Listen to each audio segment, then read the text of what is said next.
we have some crazy balance changes, and the best brawlers for the new Brawl Stars is going to be totally different. Let's go over all the balance changes and who the new best brawlers are going to be.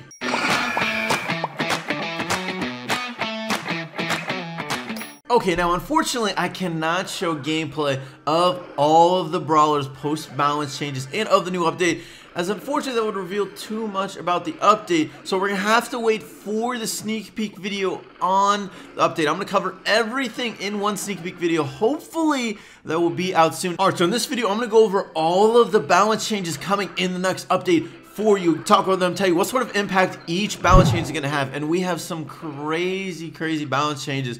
Also, after that, I want to talk about what the new meta is going to look like, because all those balance changes plus the new maps, and the new maps do look pretty different with everything being 4 tiles wider. It's going to be a completely different experience playing Brawl Stars. So I want to also go over who the new best brawlers are going to be. I want to rank every single brawler from 1 to 22 really quickly without a tier list, and just go over who is going to be best and worst in the new Brawl Stars post-update. Alright, so first off, starting with the balance changes, and then we'll go over the new meta for Brawl Stars. Let's start out with the nerfs, starting out with Tara. Her super now takes 13 hits from 12 hits. This is about an 8% increase in how long it takes Tara to charge her super. Not a big impact on Tara. In fact, she's probably going to be still pretty good, but the biggest impact for Tara is going to be the new meta, so we'll talk about that soon. Spike also got some changes, not that much of a nerf though.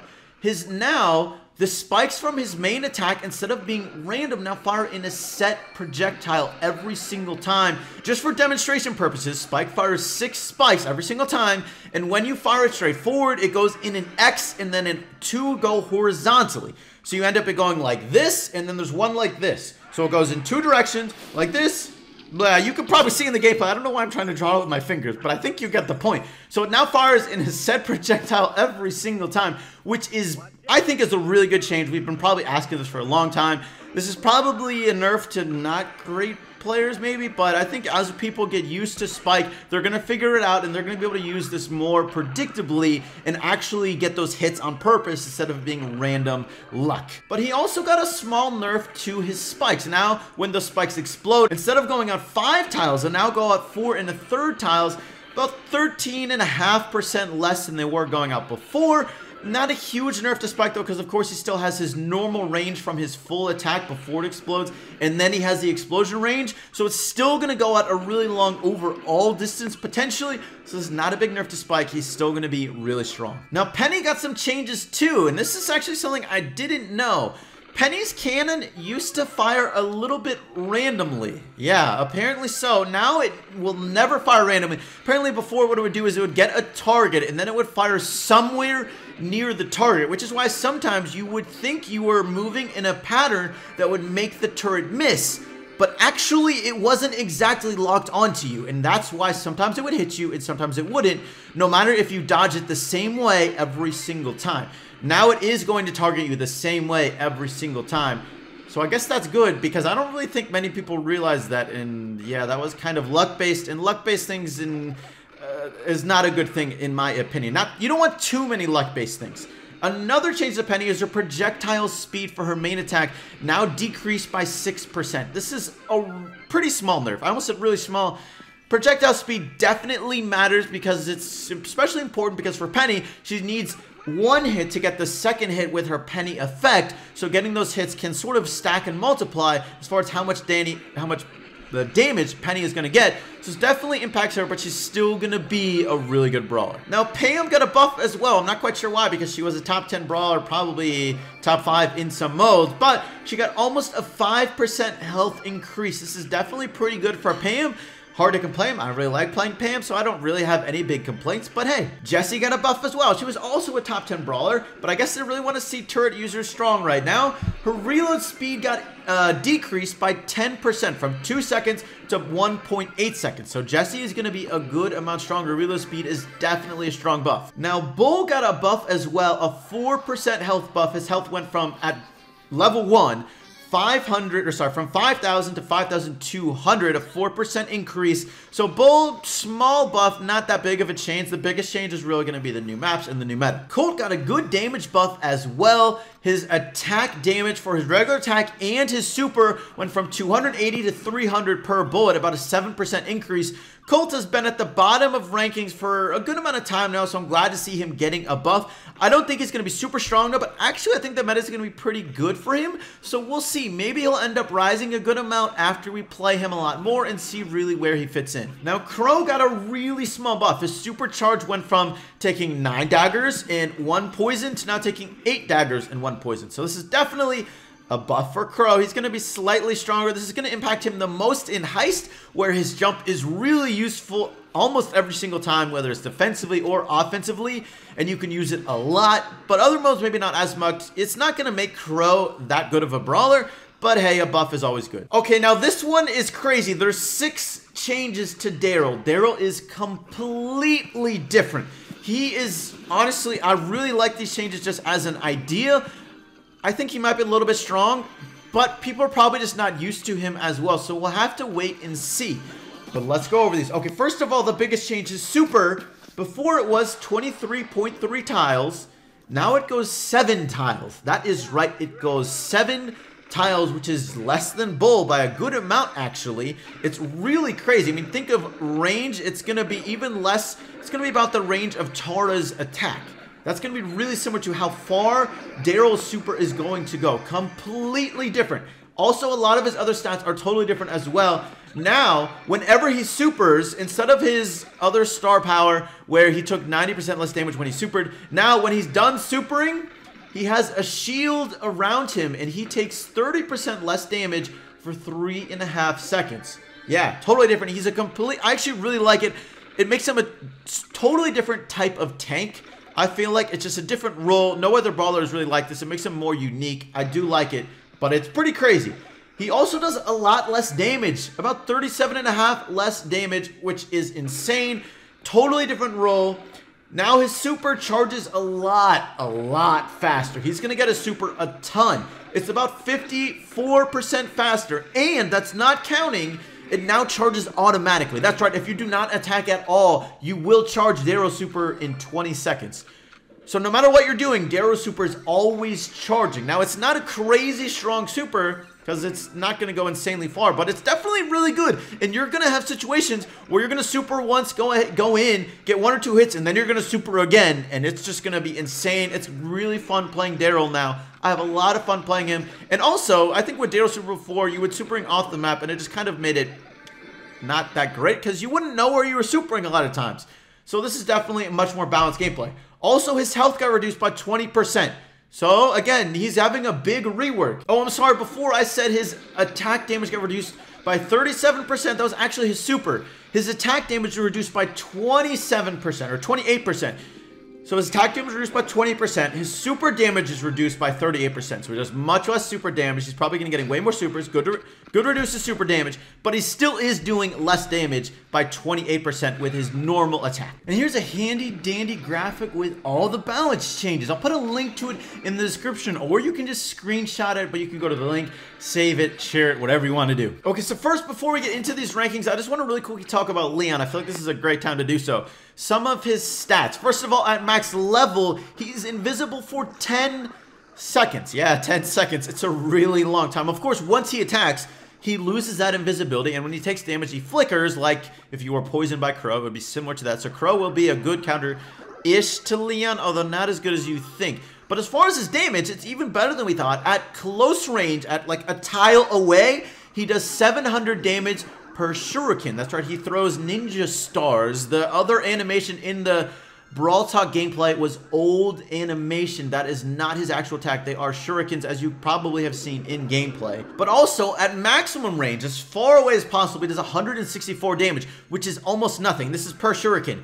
So if you're at max range, you're not going to be hitting that many shurikens. Probably like 2, maybe 3 if you're lucky, if they're like standing still, or if they're just moving in a straight line. and you're not going to be doing much damage. So he is really a mid and close range brawler with a medium amount of health. So he is going to be really fun to play, but he has a fast move speed, and his star power is when he uses his super, he moves a lot faster. So he moves insanely fast, and it's going to make him good in a lot of modes because of that. Actually, if you are at your spawn and you use his super and you have his star power, you can go all the way to the other side of the map and a little bit more without his invisibility running out. Yeah, that is how crazy fast Leon is going to be. It is insane. He is so fun to play, and he is really strong. So you're going to see that in my ranking. All right, so now let's really quickly go over the new meta, ranking each brawler from 1 to 22. Now, I'm sure this is going to change completely once everyone has really grinded the new maps, the new brawler, and just the new meta. I mean, look, these maps are totally different. There is a lot more grass on a lot of the maps. So you are going to see a tank meta coming. It is going to be totally different because of all the new grass, the new maps, and of course Leon is going to have a really big impact as well. Plus Darryl is going to as well. So 22 is going to be Piper. All the new grass, not good for Piper. Tanks are coming. Piper is not good versus tanks. 21 is going to be Mortis. Mortis, not good versus tanks. 20 is going to be Bo. Bo did not get any buffs. Bo was a really weak brawler. Besides, on really grassy maps, yes, you're right, there's going to be much more grass. So Bo will definitely be decent. I probably could have put Bo higher. Honestly, some of the brawlers I have above Bo, I just kind of felt like I was dropping them so much I didn't want to drop them anymore, but maybe they deserved it. So at 19, it's going to be Dynamite. Yeah, Dynamite is falling a lot. I think he's going to be not nearly as good with all the new grass, new brawlers, and there's a new brawler who's super fast that completely destroys Dynamite. So yeah, I don't think Dynamite is going to be that good at all in the new meta. And I just really don't. I think it's going to be a big struggle for him on these open maps with wider ranges and more grass. He's not going to get nearly as many hits. At 18 is going to be Colt. I could be underrating Colt. I actually think he could end up moving up a little bit as we get used to playing him. I think he's going to do well in the new meta, but he wasn't a great brawler before. He did get a small buff, so we'll have to see with Colt. At 17 is going to be Barley. I already talked about throwers. I think Barley is a better option than Dynamite because Barley is a more consistent brawler, can get more hits, but I do think Barley is going to struggle as well. At 16 is going to be Shelly. Shelly did not get any buffs, but she is moving up simply because there's more bushes. Tanks are in the meta now. They will be in the meta, in my opinion. And Shelly is the best tank counter in the game, arguably, especially on a very tank-heavy map. Shelly could end up moving up, but we'll see. Otherwise, she's not a great brawler. At 15 is going to be Crow. Crow is decent versus tanks. Not amazing. He can get a lot of hits on them, but he's not going to get many kills. So he's so-so. But he's also pretty good on grassy maps. Crow could move up, but we'll see. I don't really think he will. He doesn't have super good stats. At 14, it's going to be Bull. I think Bull is going to be the weakest of the brawlers. I actually didn't feel like he was that strong, but he did get a small buff. 14 isn't that bad, though, so we will see. Bull could move up a little bit, but I think this is going to end up being a good place for Bull. 13 is going to be Ricochet. I was actually unsure about this. Ricochet could probably deserve being a little bit lower, but Ricochet is going to be pretty good because some of these new maps actually added more places for Ricochet to bounce shots, and Ricochet is really good at checking the bushes. Ricochet is also pretty good versus tanks because he has a long range, and he can just get a lot of shots off them, build up his supers, and put out a ton of damage.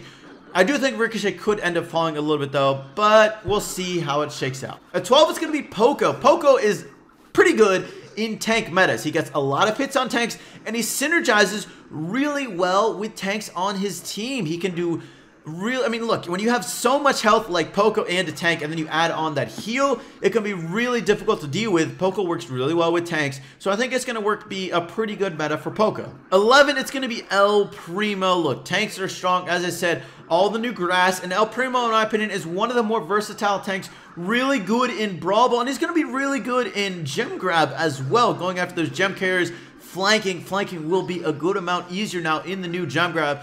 And I just think El Primo is going to be a really solid brawler overall. At 10, it's going to be Frank.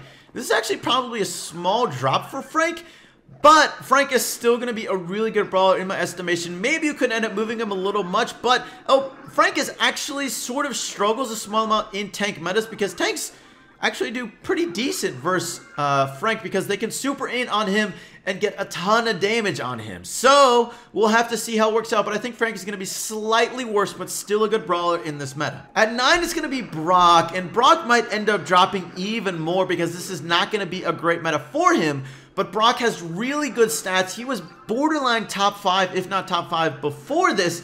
So I did drop him a decent amount, but we'll end up seeing the maps aren't going to be that great for Brock. I could see Brock dropping a couple more spots in a couple weeks. At 8, it's going to be Tara. Now, Tara did get a small nerf, but this isn't a great meta for Tara. But Tara is still a really strong brawler, and I think she's still going to be good. She's not nearly going to be OP like she was before sometimes. So we'll have to see how it shakes out. Again, Tara could be another one of those brawlers that does end up dropping, but I like where Tara is right now. At 7, it's going to be Jessie. Jessie got a good reload speed buff, and she was pretty good before. And in a tank meta, Jessie is really good. So maybe Jessie will rise one spot, potentially, because Jessie's turret is really good versus tanks. She can get a lot of hits versus tanks in general because they have really big hitboxes. So we'll see, but I think Jessie at 7 is in a good spot. At 6, it's going to be Pam. Pam also got a buff and is also good versus tanks. So, again, I mean, Pam is going to be really strong in this meta, but her turret is not great synergy with tanks. With Pam, you want long-range brawlers on your team. Pam does well versus tanks with her main attack because she does a lot of damage at close range and has a ton of health, but her turret does not really synergize that great with tanks on her team. At 5, it's going to be Penny. Now, Penny did get a small nerf, and maybe Penny's turret isn't quite as good versus tanks, but Penny was a really good brawler before this, so I'm struggling to drop her even more. But she might actually deserve it because Penny is probably not going to be that great versus tanks, as she doesn't deal that much damage per shot. And unlike Jessie, she doesn't get quite as easy bounce shots versus tanks, because with tanks, you're not going to be having people lining up. They're going to be near each other, but not going to be lining up quite as much as they would with Jessie, where they can just get easy bounce shots. At 4, it's going to be Nita. Man, this is going to be a great meta for Nita. Nita is really good versus tanks, really good with a small amount of walls and a decent amount of grass. Yeah, Nita is going to thrive in the new meta. All right, at 3, it's going to be the top tank in the game right now. It's going to be Darryl. I think Darryl is going to be really, really strong. I actually think his ranking could change a lot after we play him a lot. I mean, it's going to take people a good amount of time, in my opinion, to get used to the new Darryl. Not only playing him, but trying to play against him. Just playing him in death build, I was like seeing someone Darryl, and I had that instant movement of thinking like, oh, they were going to be supering so far past me, and I started aiming where I thought they were going to be going, and then they were literally right next to me. So that happened a lot. You're definitely going to have to get used to playing against Darryl and with Darryl, but I think he's going to be really, really good. You are able to, like, think of a 7-tile super range is perfect for trying to attack people, because a lot of people, they want to get, like, they want to attack you, and they're going to have them in your range, and 7 tiles is a really good estimate. You can have someone be just out of range or just within range, and you can go ahead and super them and deal a ton of damage. Now, he did get a health decrease and a damage decrease, so he's not going to be super OP, but he's gonna be good. At 2, it's gonna be the new brawler, Leon. I think he is so good. He could arguably be number 1, but I find it difficult to put a brand new brawler number 1 just because everyone is not used to playing him, and he just looks so good that we probably just don't really realize how good he actually is. So Darryl and Leon ranking will probably change within a couple weeks after we really see how good they actually are. But for the time being, I think Leon is the second best brawler in Brawl Stars. He's going to be maybe arguably the best because he's just so hard to interact with. He does so much damage at close range. It is insane. He can gank tanks almost, not quite no problem, but he can kill them pretty well for a medium health brawler. He does so much damage at close range. But you really have to get used to playing him. He does not do much damage at long range. You cannot really play him as a long range brawler. You can't do him like Tara, where you're just doing chip shots at the maximum range. You really got to get in around medium range to try and build up that super with Leon. But he's still going to be a really good brawler with that super fast move speed. You can actually use him as a ball carrier. Yes, you see him even when he's invisible. You see the ball, so he's not really hiding. But you move so fast, he's going to be a good ball carrier, which is kind of insane. But yeah, Leon is going to be really strong in almost every mode, I feel like. So he's number 2. At number 1, it's the king of Brawl Stars, my man Spike. Yes, Spike got a very small nerf. Almost minuscule, but actually the other change where his spikes are no longer random is probably a buff for really good players. Now, hey, I asked for this, so I want to be like, hey, why did you buff the best brawler in the game? Because I think this is a really good change for Spike. but it is probably a buff for good players because they will now be more accurate with those crazy shots, and it's not going to be up to luck. But that's going to be for the good players, super high skill probably. It might not be really easy to do because, of course, they're still going to, you have to guess where they're moving exactly. It's not going to be an instant hit or anything like that. And it is going to move not quite as far out, but it's going to be, one, a really good meta for Spike. And he did not get much of a nerf, so Spike is going to be easily the best brawler in Brawl Stars. Alright, now make sure to check out the other sneak peek videos so you don't miss anything coming in the next update. It's right over there. Thanks so much for watching this video. I hope you enjoyed, and I'll catch you later.